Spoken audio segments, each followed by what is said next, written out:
Grace Sullivan had never believed in luck, at least not the kind that favored people like her. Life had taught her that hard work didn't always pay off, and dreams didn't always come true, especially for girls raised on the edge of Queens, by a single mother with 2 jobs and a cupboard that rarely stayed full. But that morning, standing on the hot concrete in the middle of Manhattan with a resume folded in her sweaty hand and $2 left in her pocket, she decided to give fate one last try. She had woken up at dawn in her tiny apartment, dressed in the only blazer she owned, and took the subway downtown for what she thought was her golden chance, an interview at a boutique printing firm in Tribeca. The posting had promised steady pay, a transit stipend, and a weekly bagel breakfast. For Grace, that sounded like a miracle wrapped in cream cheese. Her shoes pinched at her toes as she finally arrived at the address scribbled on a notepad. The building towered above her like a monolith of glass and steel. "Wow," she whispered to herself, glancing up at the shimmering sign, Bastion Corp. She double-checked her note. Printing services, 345 West Broadway. This had to be it. Inside, the lobby was cathedral-like. Cold marble floors, chrome details, and a receptionist whose expression could have frozen lava. Still, Grace approached with a trembling smile. "Hi, I'm here for the interview," she said, her voice a half octave too high from nerves. "Grace Sullivan."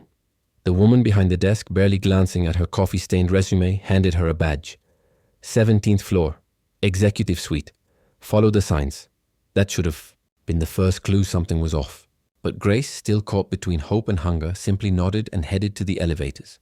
She shared the ride with 2 sharply dressed men arguing over merger terms she barely understood.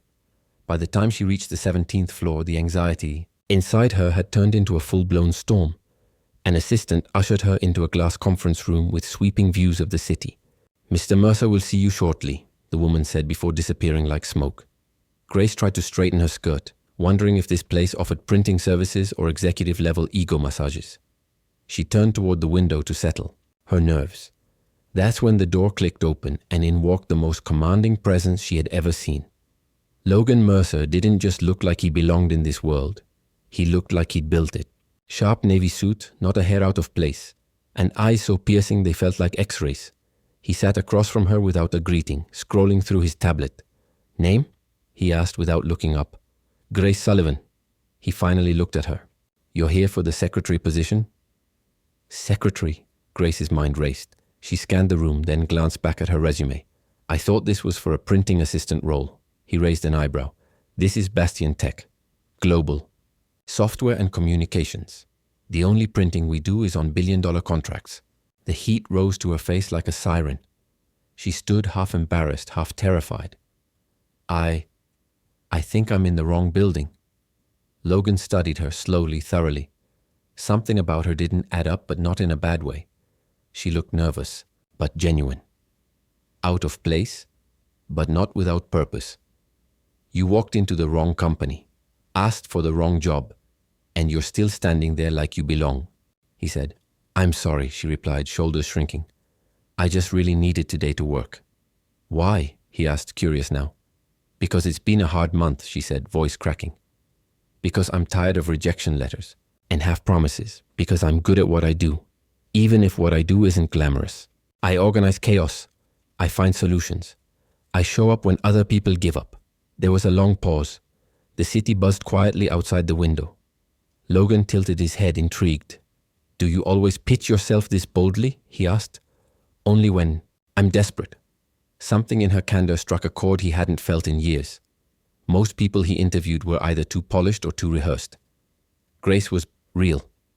He stood up, brushing imaginary dust from his sleeve. "Start tomorrow. 8 a.m., executive secretary. My office is adjacent. Don't be late." Grace blinked. Wait, are you serious?"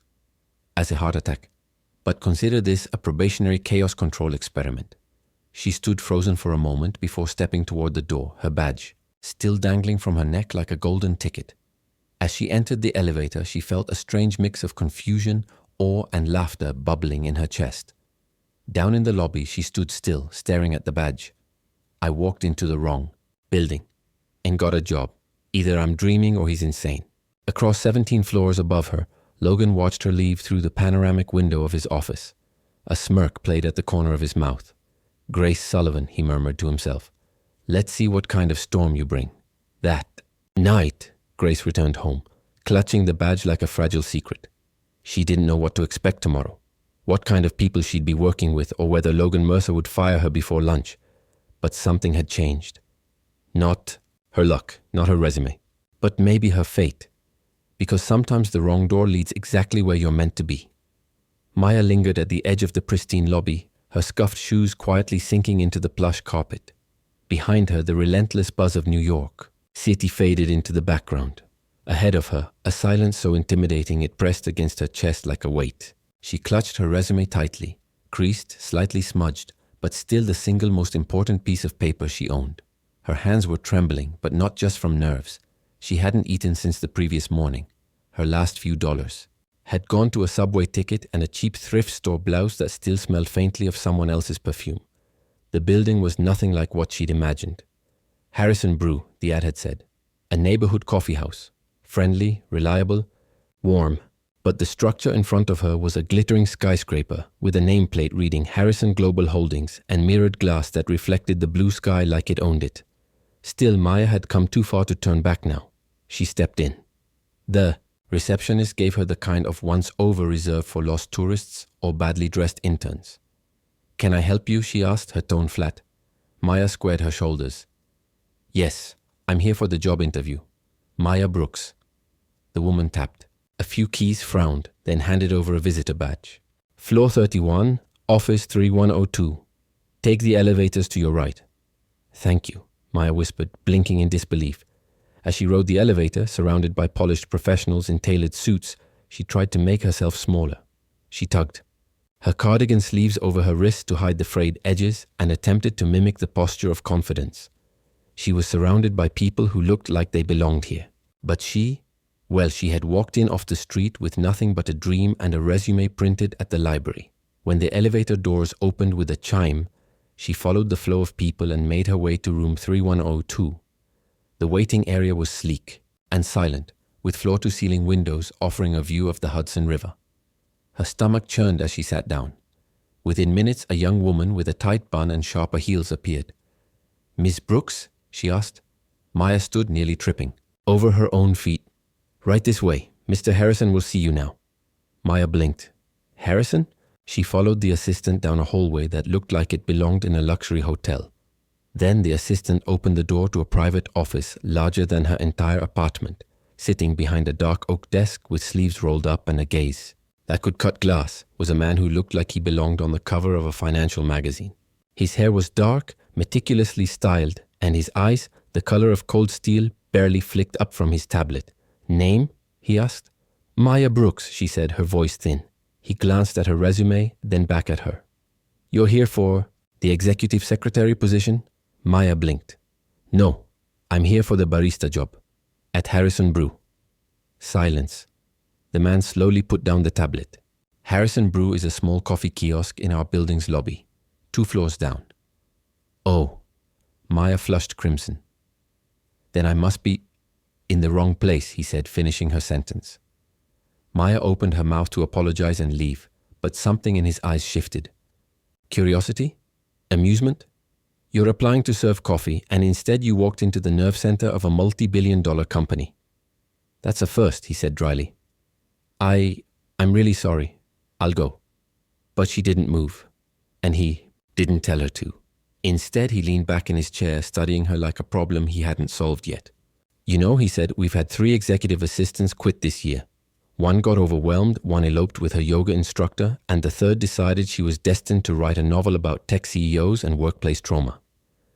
Maya stared, wide-eyed. "I don't suppose you're planning to run off with a yoga instructor?" "No, sir." "Do you know anything about corporate scheduling?" "I can use Google Calendar." "Have you ever worked with spreadsheets?" "Once. I color-coded my cousin's wedding guest list." He raised an eyebrow. "Can you handle difficult people?"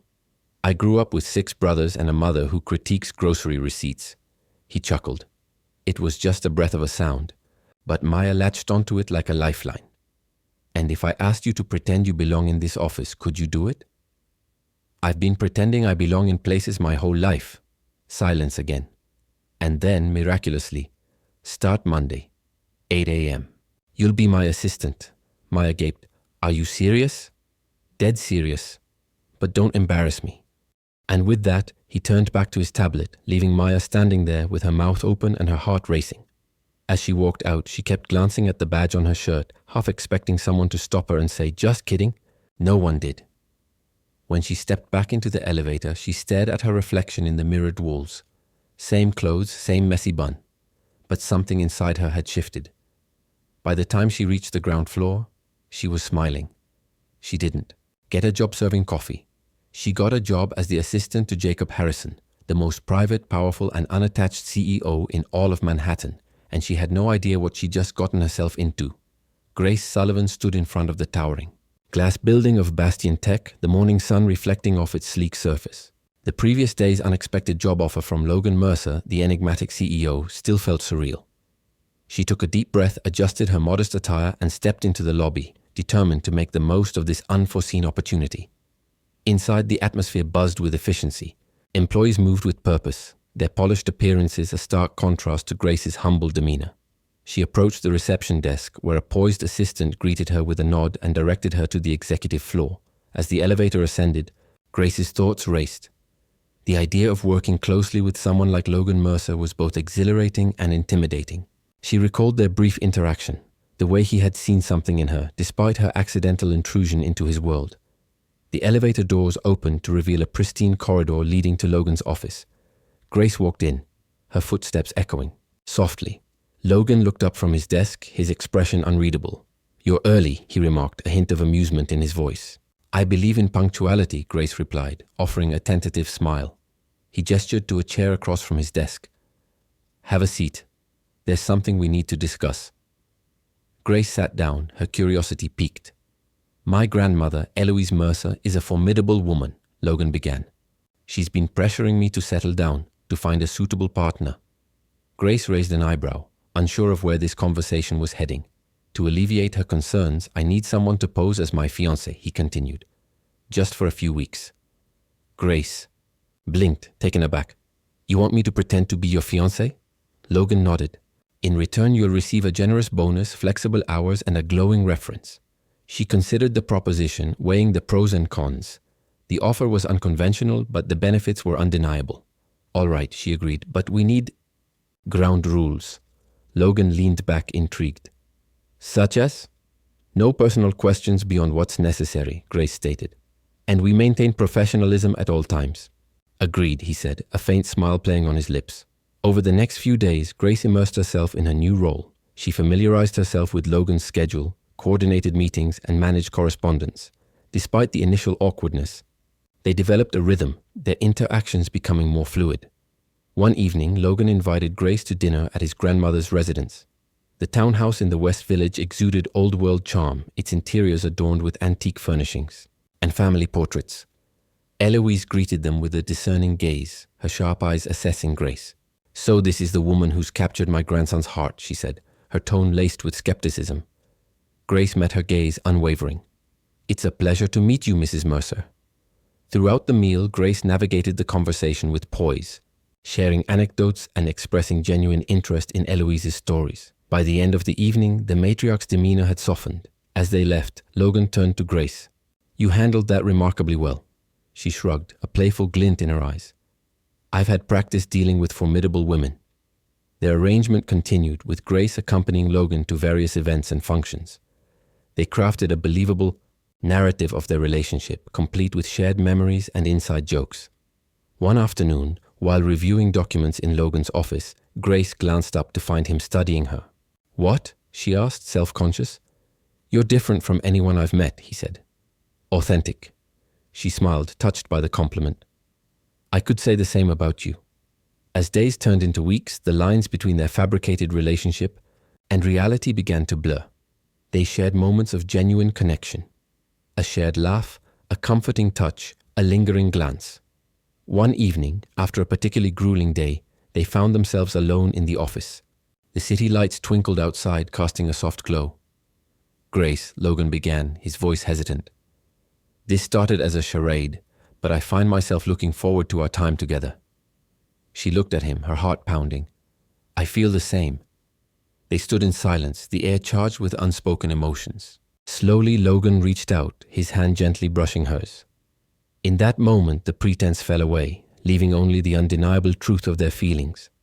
Sitting quietly across from Lucian in the conference room, Elara tried her best to match his energy.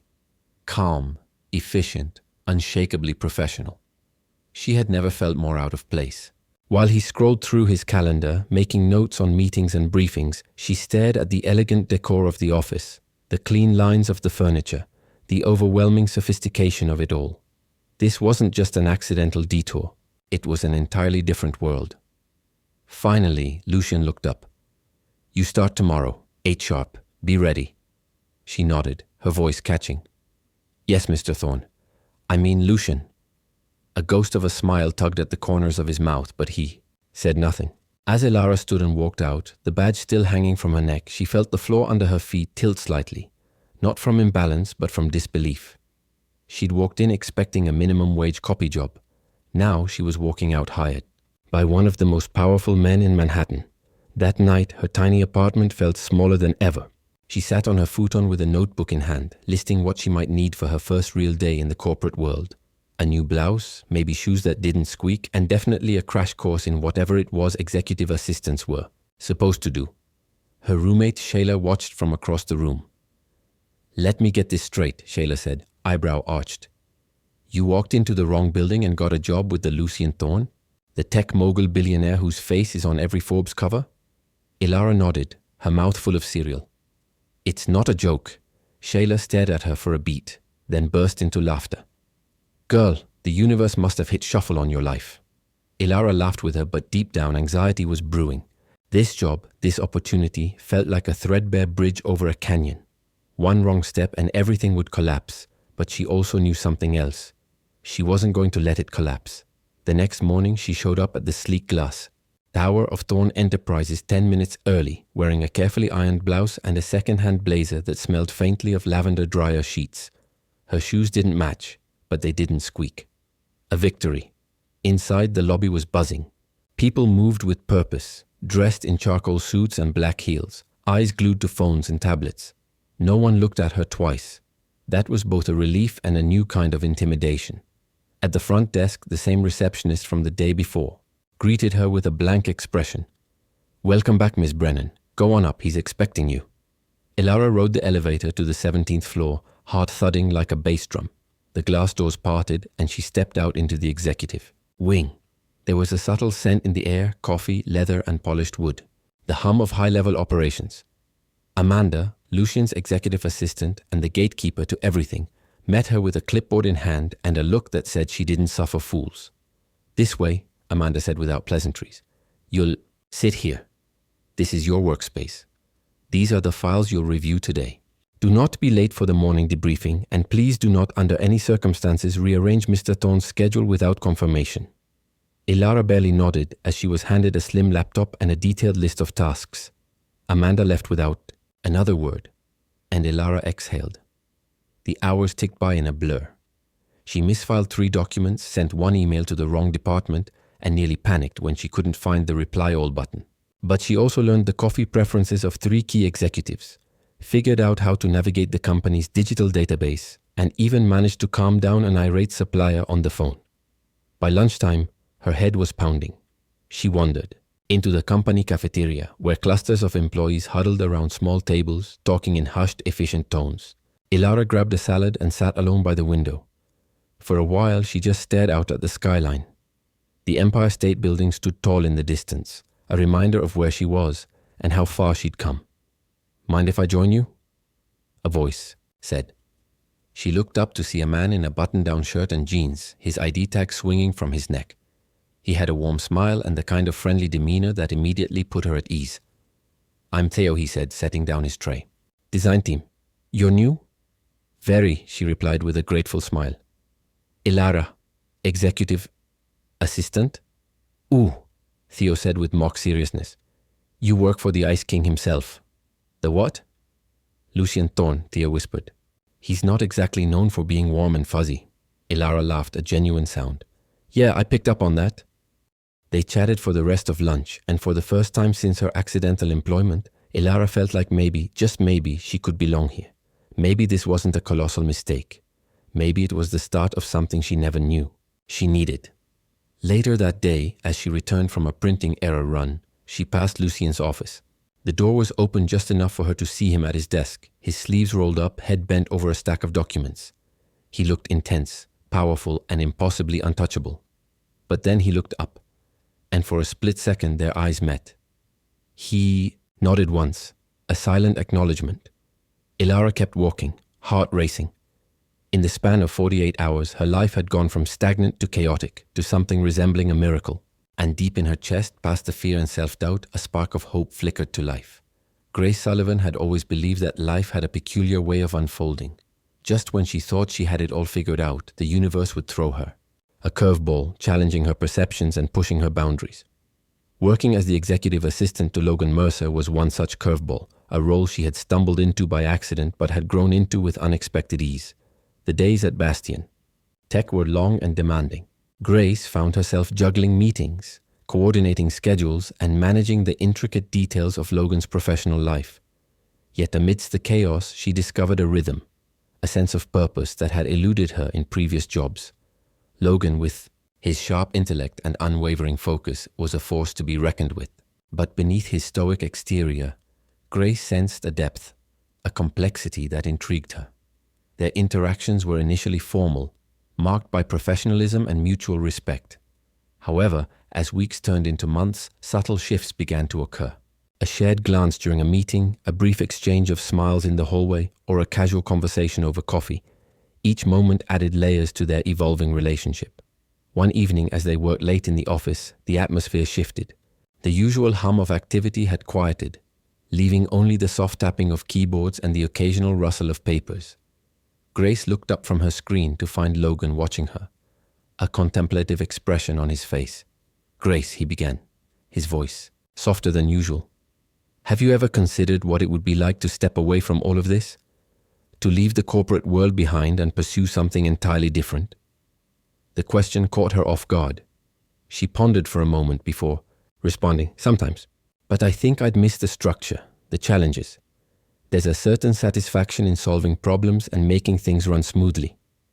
Logan nodded, his gaze distant. "I envy that clarity. Lately, I've been questioning everything.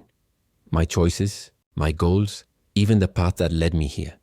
Grace sensed the vulnerability in his words, a rare glimpse into the man behind the CEO persona. She reached out, placing a reassuring hand on his arm. "It's okay to question things. Sometimes it's the only way to find the answers we didn't know we were looking for." Their eyes met, and in that moment, an unspoken understanding passed between them. The walls they had carefully constructed began to crumble, revealing the raw emotions they had both been suppressing. As the days progressed, their connection deepened. They shared stories of their pasts, dreams for the future, and the fears that kept them awake at night. Grace learned about Logan's upbringing, the pressures of inheriting a family legacy, and the loneliness that often accompanied his success. In turn, she opened up about her struggles, her aspirations, and the resilience that had carried her through life's challenges. Their bond grew stronger, rooted in mutual respect and genuine affection. Yet amidst the blossoming romance, they remained cautious, aware of the complexities their relationship entailed. The lines between personal and professional blurred, creating a delicate balance they both strived to maintain. One afternoon, as they prepared for a high-stakes presentation, Logan turned to Grace with a thoughtful expression. "You know, I never imagined that hiring you would lead to this, a partnership that extends beyond the confines of work." Grace smiled, her eyes reflecting the warmth she felt. "Neither did I. But sometimes the most unexpected paths lead us to where we truly belong." Their journey was far from over, and challenges undoubtedly lay ahead. But in each other, they had found a sense of belonging, a connection that transcended the ordinary. Together, they faced the future with renewed hope, ready to embrace whatever twists and turns awaited them. After that day at Dolores' home, locked in together, stripped of all their barriers, Ava and Lucas tried to return to normal. But something intangible had shifted. The air around them was different, charged, softer, yet thicker, more vulnerable. At work, they kept their act going. Ava continued to perform her duties with unrelenting charm, organizing schedules, answering calls, and managing the impossible rhythm of Lucas's calendar. Lucas, now less guarded, occasionally let out a chuckle during her quirky monologues or offered a dry, well-timed compliment. They were still pretending, But now it was the lines between fiction and reality that were beginning to blur. One Thursday morning, Ava walked into Lucas's office holding a small hand-wrapped package. "I got you something," she said, placing it on his desk. "It's not fancy, but I thought of you when I saw it." Lucas raised a brow. "Is it sarcasm in a box?" She smiled. "Close. It's a desk sign that says I'm silently correcting your grammar. I figured it matched your aura." He actually laughed, deep, genuine.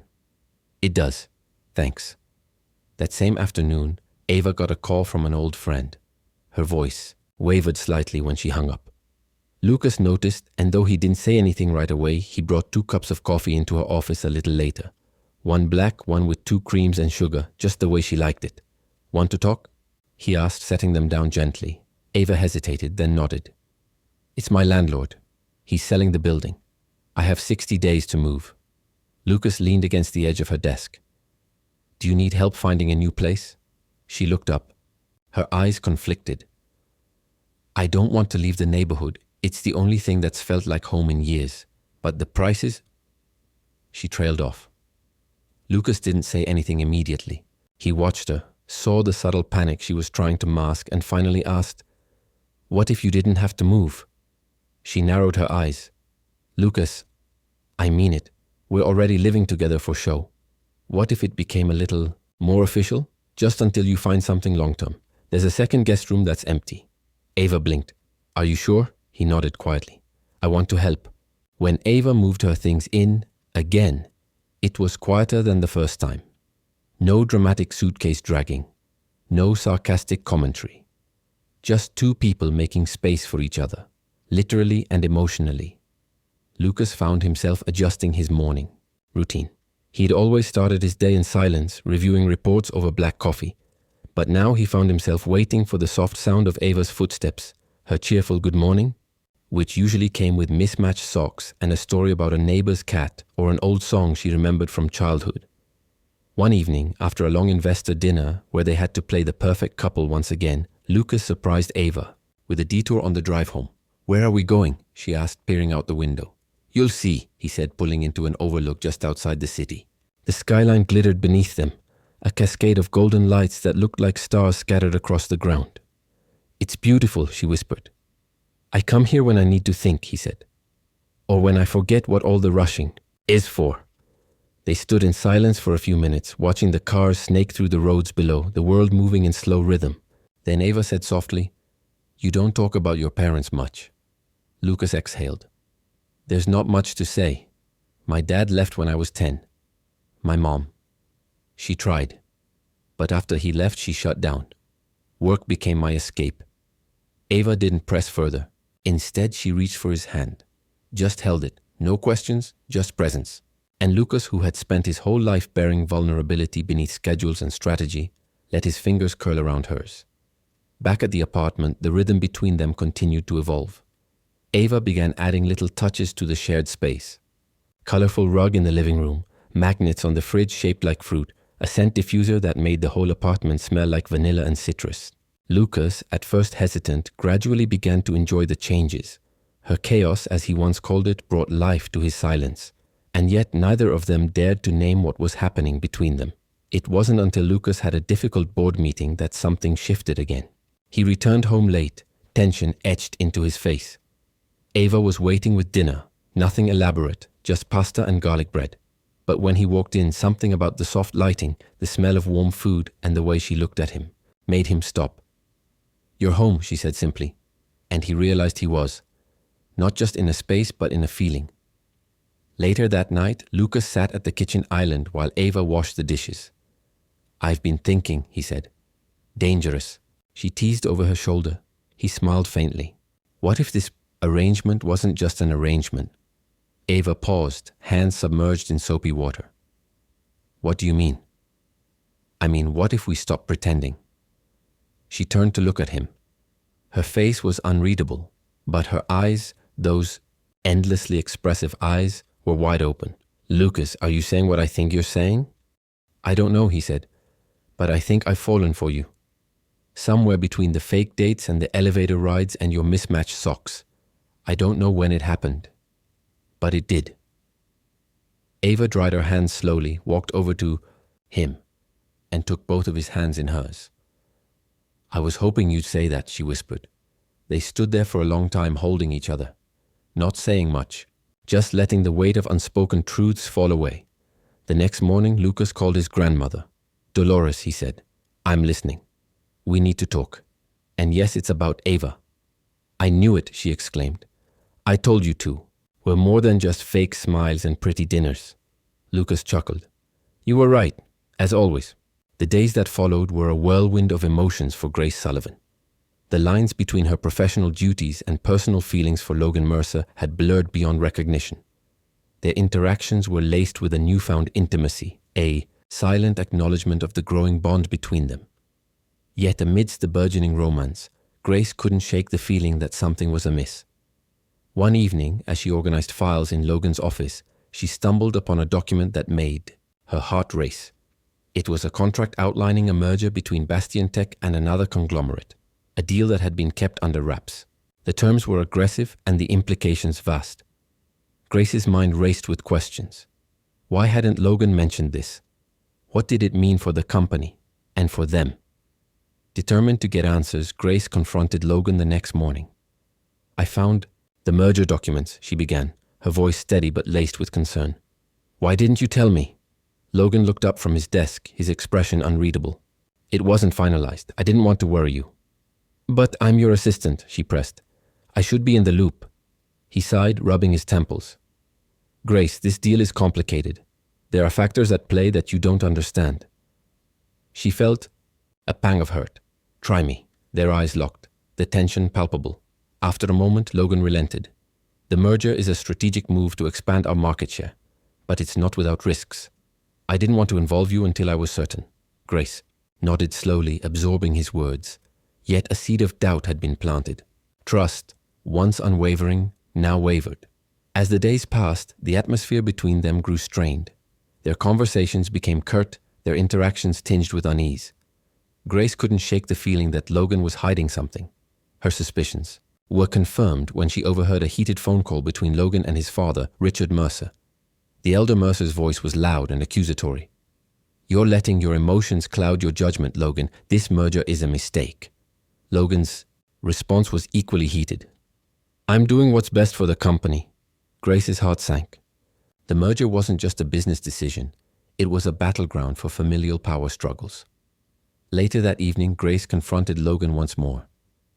"I heard your conversation with your father. This merger isn't just about business, is it?" Logan looked away, his jaw clenched. "It's complicated." "Then explain it to me," she pleaded. He hesitated before speaking. "My father wants to maintain control. This merger threatens that. He's using every tactic to undermine me." Grace reached out, placing a hand on his arm. "You don't have to face this alone."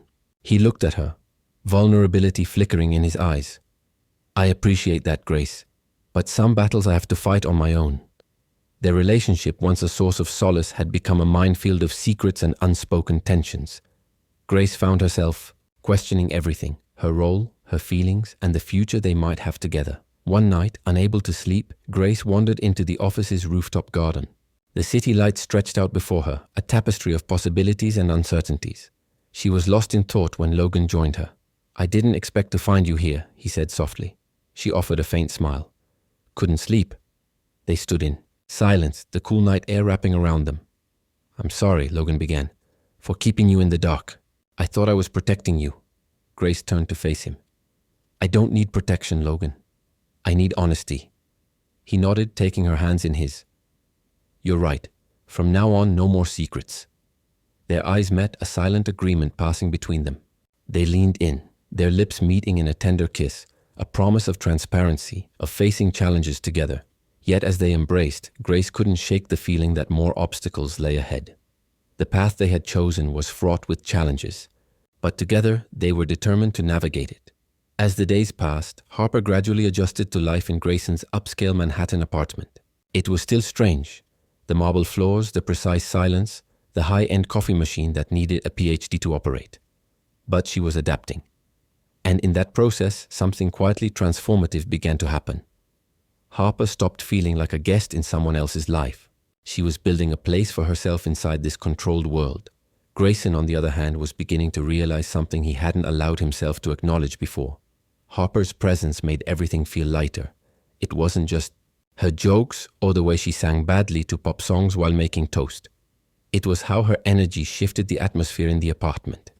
The once sterile space now carried a warmth that even his expensive lighting fixtures couldn't manufacture. 1. Thursday evening, as they reviewed the agenda for a corporate gala they were scheduled to attend together, Harper looked up from her notepad. "You know, I've never been to an event where the wine costs more than my monthly rent," she said, teasing. Grayson smiled without looking up. "You'll be fine. Just don't challenge the CFO to a karaoke battle like last time. I won that battle. You sang the chorus of Bohemian Rhapsody 3 times in a row." "It was a dramatic interpretation," she argued with a mock-serious tone. "Art should provoke emotion." Grayson chuckled softly, but then paused, looking at her more intently. "You're not just entertaining, Harper. You've been grounding me. You have this way of reminding me that there's life outside deadlines." That comment lingered in the air between them longer than either of them expected. Harper's cheeks warmed, and she looked down, slightly caught off guard by the sincerity. The gala arrived sooner than expected. Held at the Met Cloisters, the event oozed prestige. Harper stepped out of the car in a flowing dark emerald gown, her hair pinned up with delicate curls framing her face. She looked stunning, so much so that Grayson did a double take as she approached him under the grand entrance arch. "You clean up all right, Mr. Connolly," she said with a wink. "And you look—" He stopped. "You look like you've just stolen the spotlight from the entire guest list." Harper rolled her eyes but smiled. "Well, at least that means I'm earning my fake girlfriend salary." Inside, Grayson introduced Harper as his partner without hesitation. She played the role with elegance and ease, navigating small talk with executives, dancing when asked, and even sharing a laugh with Grayson's notoriously intimidating board chairman. During a quiet moment by the balcony, overlooking the moonlit Hudson River, Harper turned to Grayson. "You're not as cold as everyone thinks. Don't tell anyone. I have a reputation to maintain." "No, really," she said, "you can be thoughtful. Gentle even." He turned to her, lips parting slightly as if to say something. But instead, he simply replied, "You see more of me than most people do." That night, as they drove back to the apartment, neither of them spoke much. But the silence was comfortable. Weighted, yes, but not with awkwardness. It was filled with the mutual understanding that something was shifting between them. That weekend, they didn't have any formal plans. Harper offered to cook dinner. The real kind, she insisted. Not pre-plated, gold-foiled, 5-bite nonsense. Grayson sat at the kitchen counter, watching as Harper tried to tame a pasta sauce that seemed to have a will of its own. "This was a mistake," she groaned, flour on her cheek and her apron hanging loosely around her waist. "It smells amazing," he said genuinely, "even if it's a culinary crime scene."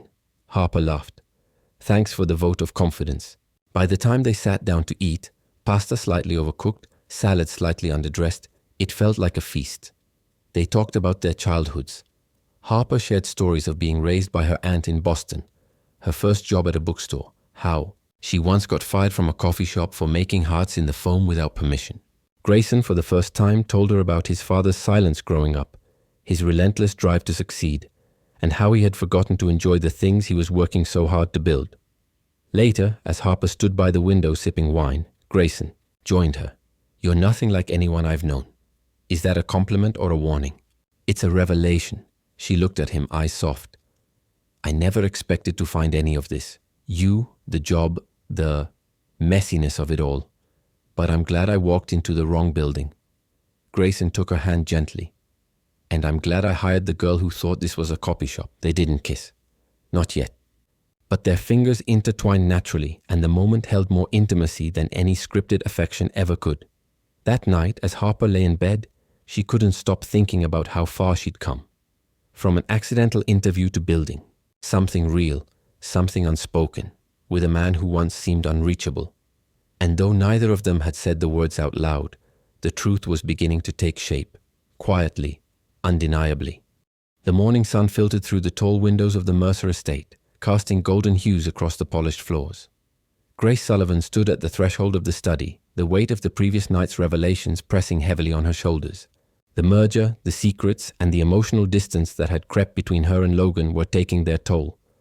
Logan sat behind his mahogany desk, eyes fixed on a document, but his mind clearly elsewhere. The tension in the room was palpable. "Logan," Grace began, her voice steady but soft. "We need to talk." He looked up, his gaze meeting hers.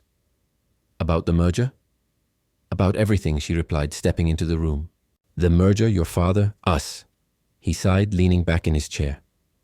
"I thought keeping you out of it would protect you." "Protect me from what?" "The truth?" she challenged. "I can handle the truth, Logan. What I can't handle is being kept in the dark." He stood walking over to the window, staring out at the sprawling gardens. "My father has always been a controlling figure. This merger was his idea, a way to consolidate power. I went along with it, thinking it was the best course for the company." Grace approached him, placing a hand on his arm. "But at what cost? Your integrity? Our relationship?" He turned to face her, pain evident in his eyes. "I never wanted to hurt you." "I know," she whispered. "But secrets have a way of doing that." They stood in silence, the weight of unspoken words hanging between them. Later that day, Grace found herself in the company archives searching for clarity. She sifted through old files, contracts, and correspondence, hoping to piece together the puzzle. Amidst the documents, she discovered a letter from Logan's mother to his father, expressing concerns about the company's direction and the impact on their family. Reading the heartfelt words, Grace felt a deeper understanding of Logan's internal struggle. The pressure to uphold the family legacy, the expectations and the sacrifices, it all made sense. Determined to support him, she returned to the study, finding Logan still lost in thought. "I read your mother's letter," she said gently. He looked up, surprised. "You did?" "It gave me insight into the burdens you've carried," she continued. "You're not alone, Logan. Let me help you navigate this." He nodded slowly, a glimmer of hope in his eyes. "Thank you, Grace." As days turned into weeks, they worked together to find an alternative to the merger, one that would preserve the company's integrity and honor his mother's vision. Their bond strengthened, built on trust and mutual respect. One evening, as they reviewed the revised proposal, Logan turned to Grace. "I couldn't have done this without you," he said sincerely.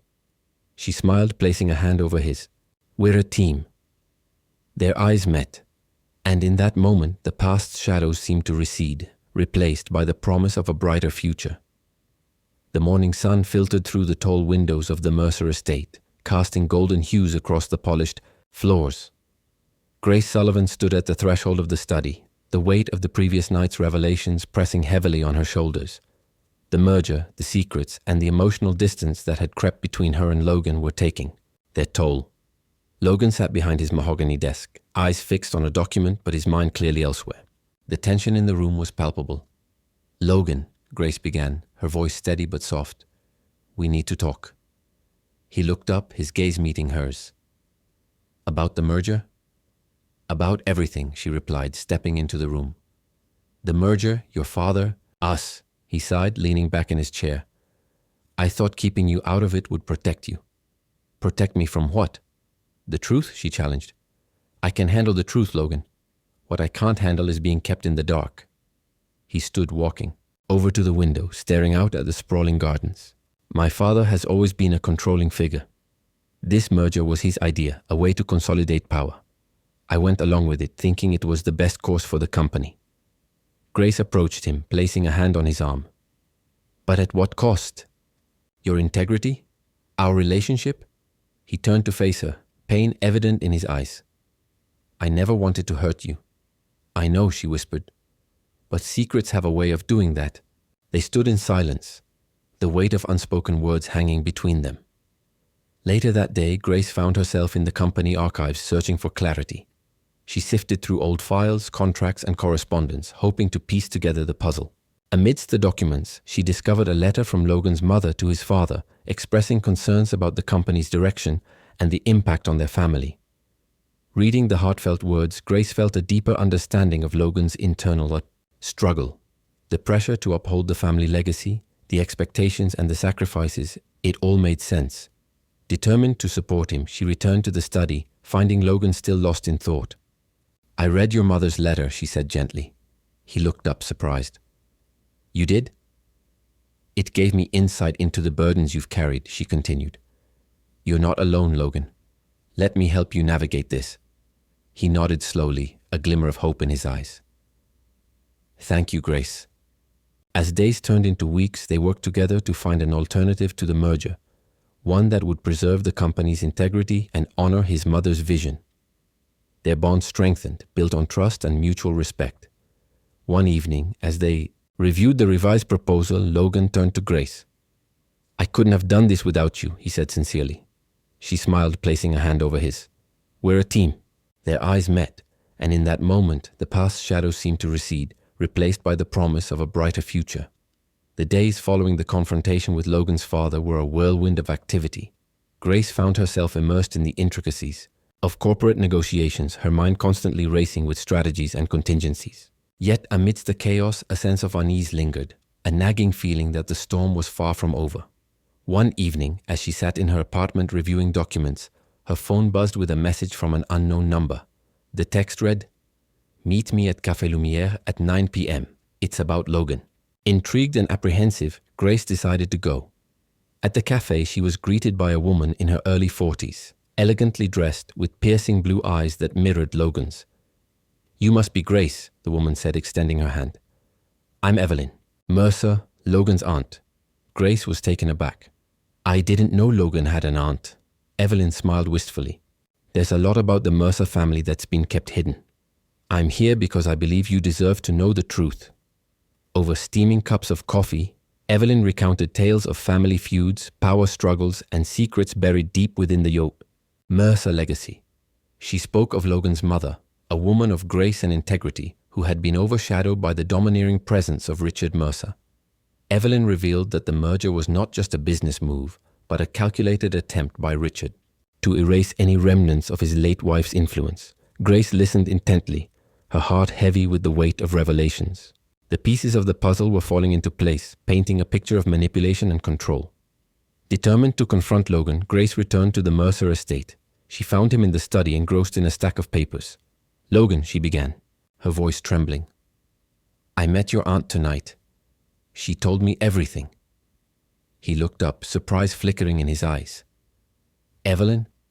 I haven't seen her in years. She told me about your mother, the merger, your father's intentions. Why didn't you tell me? Logan sighed, running a hand through his hair. I wanted to protect you. The less you knew, the safer you were. Grace stepped closer, her gaze unwavering. I don't need protection, Logan. I need honesty. He nodded slowly. You're right. I should have been truthful. They sat in silence, the weight of unspoken words hanging between them. In the days that followed, Grace and Logan worked together to devise a plan to thwart Richard's machinations. They rallied allies within the company, exposing the truth behind the merger and unveiling Richard's ulterior motives. The climax came during a board meeting, where Grace presented irrefutable evidence of Richard's misconduct. The room was tense, the air thick with anticipation. Richard, visibly shaken, attempted to defend himself, but the damage was done. The board voted unanimously to remove him from his position, reinstating Logan as the rightful leader of the company. The dust settled, Grace and Logan stood side by side, their bond stronger than ever. Thank you, Logan said, his voice filled with gratitude. I couldn't have done this without you. Grace smiled, taking his hand. We're a team, remember? They embraced, the shadows of the past giving way to the promise of a brighter future. The night deepened in their quiet apartment.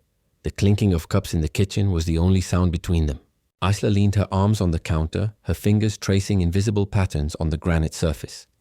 Adrian stood nearby, carefully watching her face, every flicker of expression, every breath she took. He finally spoke, his voice low and heavy. I didn't mean to let things go this far without saying something. Isla looked at him, her eyes still holding the glow of their earlier conversation, but now tempered with hesitation.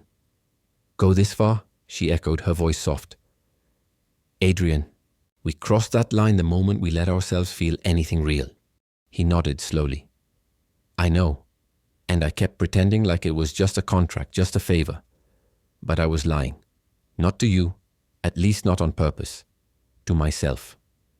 She turned her body to face him fully, her bare feet padding silently on the cool tiles. Then tell me the truth. No more roles, no more masks, just us. Adrian inhaled deeply, like bracing himself. I don't sleep well when you're not in the apartment. When you're gone, this place, it turns into a shell. I tell myself it's just silence, but it's not. It's emptiness. Isla felt her chest tighten. She knew that feeling all too well. She had felt it in every lonely apartment she'd ever lived in every subway ride with a resume in her bag, in every failed interview where no one even looked up. And now this man, this once untouchable CEO, was giving voice to that same ache. I miss your chaos, he added, with a faint smile. The cereal boxes in the wrong cabinet, your music in the morning, even your mug that says, don't talk to me before coffee. She smiled, but it was fragile, like glass balanced on a ledge. I miss your calm, your way of grounding, everything, even when you're unraveling. The way you listen, even when you pretend not to. Adrian stepped closer, enough that their hands nearly touched. This can't be fake anymore. I won't survive it if it is. Isla felt something inside her settle, like a truth she had been carrying too long had finally found its place. Then let's stop pretending. He reached for her hand, holding it like it was something rare, something irreplaceable. No more pretending, he echoed. The next morning was different. There was no script, no whispered reminders about who they were supposed to be. They moved through their routine with an ease that didn't require rules anymore. At breakfast, Isla placed her playlist on again, this time a jazz instrumental, and Adrian didn't say a word. He simply poured her coffee and sat across from her, like he had always meant to be there. Later that day, Adrian called a brief meeting with Amanda, his trusted executive assistant. She walked in with her tablet in hand and a raised brow. You wanted to see me? Yes, Adrian said, glancing briefly toward Isla's desk where she sat reviewing schedules. I want to make some changes. Amanda straightened, instantly alert. Changes? Yes. Effective immediately, Isla will no longer be listed as a temporary or trial employee. I want her formally part of our executive coordination team. Amanda gave a brief nod but said nothing. And make it known quietly. No need for announcements. Amanda's voice was calm, but her tone carried a hint of knowing. Understood. Anything else? Adrian hesitated. Also, if my grandmother calls asking about weekend plans, tell her Isla and I will be visiting. Amanda smiled, just barely. I'll make a note. That evening, when Isla returned to her room to change, she found a small envelope on her pillow. Inside was a handwritten note. Pack something nice for dinner with Dolores. She's expecting us. She stared at it for a moment, heart fluttering, not from anxiety, but something far more vulnerable. Hope. Dinner with Dolores was warm, familiar. The old woman greeted Isla with the same fierce hug and disapproving glance at Adrian's eternally serious expression. You're still scowling like the world owes you something, Dolores muttered as she ushered them inside. I'm smiling on the inside, Adrian replied dryly. Then do us all a favor and let it reach your face.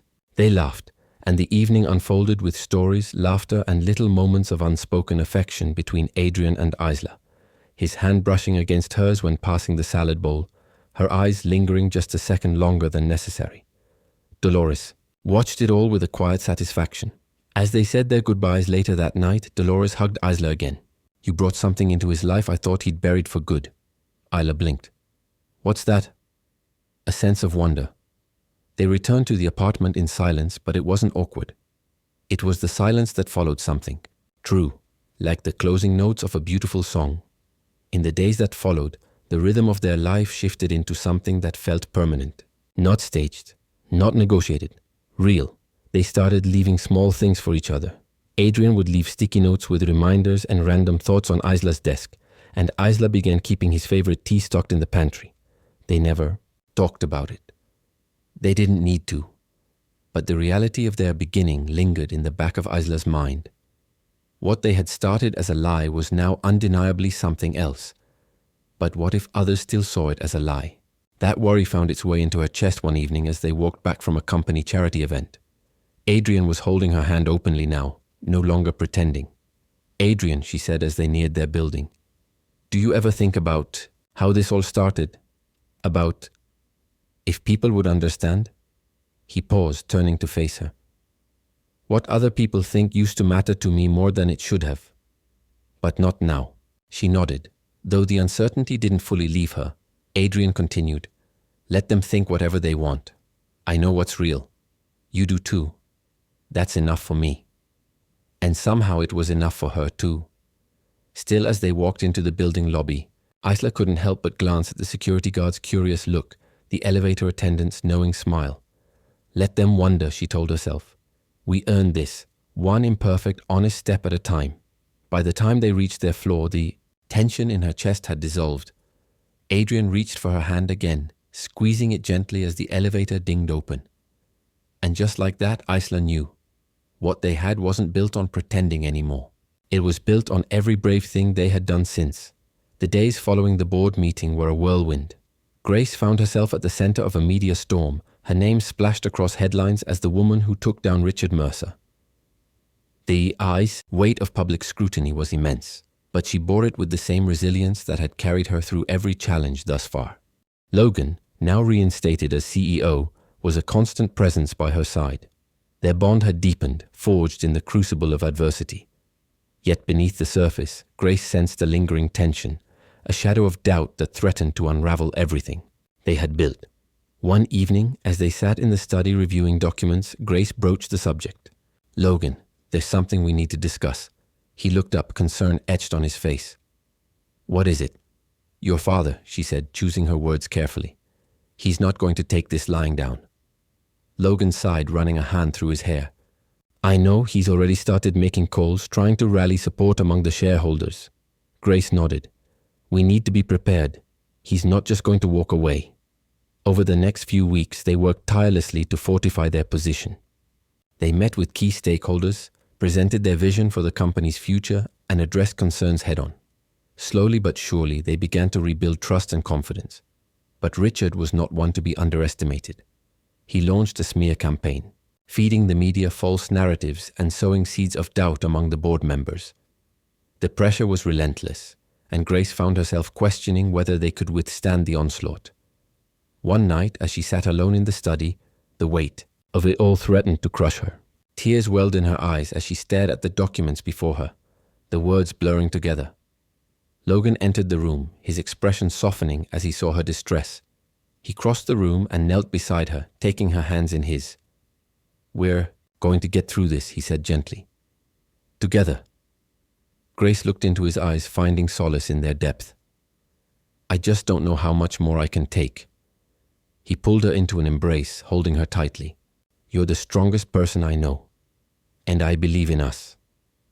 Their resolve renewed, they continued to fight. They exposed Richard's underhanded tactics, presenting irrefutable evidence of his misconduct.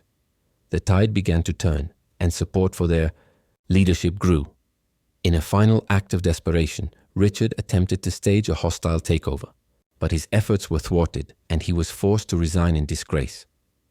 With the threat neutralized, Grace and Logan could finally breathe. They stood together on the balcony of the Mercer estate, watching the sunset over the city. "It's over," Grace said, a sense of peace washing over her. Logan nodded, wrapping an arm around her shoulders. "And a new chapter begins." They turned to each other, their eyes meeting. In that moment, they knew that whatever challenges lay ahead, they would face them together. The days following the board meeting were a whirlwind. Grace found herself at the center of a media storm, her name splashed across headlines as the woman who took down Richard Mercer. The weight of public scrutiny was immense, but she bore it with the same resilience that had carried her through every challenge thus far. Logan, now reinstated as CEO, was a constant presence by her side. Their bond had deepened, forged in the crucible of adversity. Yet beneath the surface, Grace sensed a lingering tension, a shadow of doubt that threatened to unravel everything they had built. One evening, as they sat in the study reviewing documents, Grace broached the subject. "Logan, there's something we need to discuss." He looked up, concern etched on his face. "What is it?" "Your father," she said, choosing her words carefully. "He's not going to take this lying down." Logan sighed, running a hand through his hair. "I know. He's already started making calls, trying to rally support among the shareholders." Grace nodded. "We need to be prepared. He's not just going to walk away." Over the next few weeks, they worked tirelessly to fortify their position. They met with key stakeholders, presented their vision for the company's future, and addressed concerns head-on. Slowly but surely, they began to rebuild trust and confidence. But Richard was not one to be underestimated. He launched a smear campaign, feeding the media false narratives and sowing seeds of doubt among the board members. The pressure was relentless, and Grace found herself questioning whether they could withstand the onslaught. One night, as she sat alone in the study, the weight of it all threatened to crush her. Tears welled in her eyes as she stared at the documents before her, the words blurring together. Logan entered the room, his expression softening as he saw her distress. He crossed the room and knelt beside her, taking her hands in his. "We're going to get through this," he said gently. "Together." Grace looked into his eyes, finding solace in their depth. "I just don't know how much more I can take." He pulled her into an embrace, holding her tightly. "You're the strongest person I know, and I believe in us." Their resolve renewed, they continued to fight. They exposed Richard's underhanded tactics, presenting irrefutable evidence of his misconduct. The tide began to turn, and support for their leadership grew. In a final act of desperation, Richard attempted to stage a hostile takeover, but his efforts were thwarted and he was forced to resign in disgrace. With the threat neutralized, Grace and Logan could finally breathe. They stood together on the balcony of the Mercer estate, watching the sun set over the city. "It's over," Grace said, a sense of peace washing over her. Logan nodded, wrapping an arm around her shoulders. "And a new chapter begins." They turned to each other, their eyes meeting. In that moment, they knew that whatever challenges lay ahead, they would face them together. Grace Monroe's journey began with a simple mistake, a wrong turn that led her not into failure, but into the heart of a world far beyond her own. From a hopeful job seeker with a stained resume and borrowed shoes, she rose to become the one woman who dared to challenge a corporate dynasty, soften the heart of a guarded billionaire, and fight for her place in a life that once seemed unreachable. Her story is not just one of love found in unexpected places, but of resilience, reinvention, and the courage to rewrite your destiny even when all odds are stacked against you. She taught us that being underestimated is often a hidden advantage, and that authenticity, even in the most polished of rooms, can become your greatest power. Her climb wasn't without pain. She faced heartbreak, betrayal, and deep self-doubt, but she never let them define her. Instead, she chose growth over comfort, truth over appearances, and love that was earned, not just given. The deeper lesson? In a world that often demands perfection before acceptance, Grace reminds us that what truly matters is progress, integrity, and the willingness to stand in your truth. Whether in relationships or careers, the courage to be vulnerable and the strength to keep moving forward, no matter how messy the start, are what shape meaningful success. So here's a question for you. Which trait helped Grace the most in her journey? A. Her ability to adapt quickly. B. Her charming appearance. Comment below with A or B. Let's see who's been paying attention. What about you? Have you ever faced a situation where the odds were against you, but you kept going? What helped you push through? Share your story in the comments so we can all learn from each other. And if this story inspired you, don't forget to subscribe to our channel for more emotional, powerful journeys just like this. Your support keeps these stories alive.